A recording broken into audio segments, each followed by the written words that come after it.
नमस्कार. तर आज आपण बघणार आहोत अगदी मऊ आणि लुसलुशीत अशी इडली ही कशी बनवायची. तर यासाठी मी इथे खूप साऱ्या टिप्स शेअर केलेल्या आहेत. तर त्यासाठी व्हिडिओ पूर्ण नक्की बघायचा आहे शेवटपर्यंत. तर इथे आपल्याला 4 वाटी तांदूळ लागणार आहे आणि 1 वाटी उडदाची डाळ लागणार आहे, सफेद उडदाची डाळ.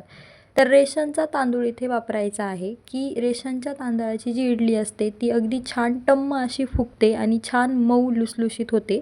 दुसऱ्या तांदळाचा वापर केला तर इडली ही आपली चिकट होते, त्यामुळं दुसरा तांदूळ वापरायचा नाही, रेशनचाच तांदूळ वापरायचा आहे. तर इथे मी 4 वाटी रेशनचा तांदूळ घेतलेला आहे आणि त्यासोबत 1 वाटी उडदाची डाळ मी दोन्ही एकत्रच इथं भिजत घातलेलं आहे. 5 ते 6 तास सकाळी भिजत घालायचं आहे.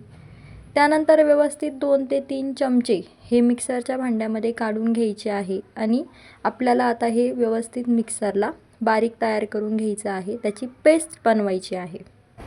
वरतून पाणी टाकून छान पेस्ट तयार करून घ्यायची आहे. पाण्याचा वापर करायचा आहे.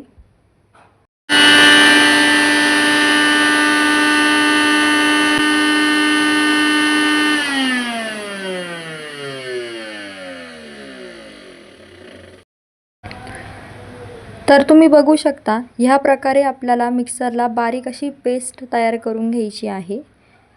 जास्त पातळ आपल्याला पेस्ट करायची नाही आहे, थिकनेस हा असला पाहिजे. ह्याच प्रकारे मी बाकीचं जे वाटण होतं ते सगळं मिक्सरला दळून घेतलं. त्यानंतर आता वरतून 1 चमचा भरून मीठ घालून घ्यायचं आहे आणि पुन्हा सगळं एकदा ढवळून घ्यायचं आहे आणि झाकण ठेवून द्यायचं आहे. आता आपल्याला हे पीठ आंबवण्यासाठी ओव्हरनाईट ठेवून द्यायचं आहे. चला तर मग पटकन चॅनलला सबस्क्राईब करून घ्या आणि अशाच नवीन रेसिपीजसाठी बेल आयकनला प्रेस करा. तर तुम्ही बघू शकता सकाळी हे पीठ अगदी छान फुगून वरती येतं. तुम्ही बघू शकता छान ते आंबलेलं आहे. लगेचच वरतून अर्धा चमचा सोडा घालून घ्यायचा आहे आणि छान ढवळून घ्यायचं आहे. त्यानंतर लगेचच आपलं जे इडलीचं भांडं होतं त्यामध्ये मी खाली 2 तांबे पाणी घालून घेतलं आणि पाण्याला छान उकळी करून घ्यायची आहे किंवा थोडं गरम करून घ्यायचं आहे.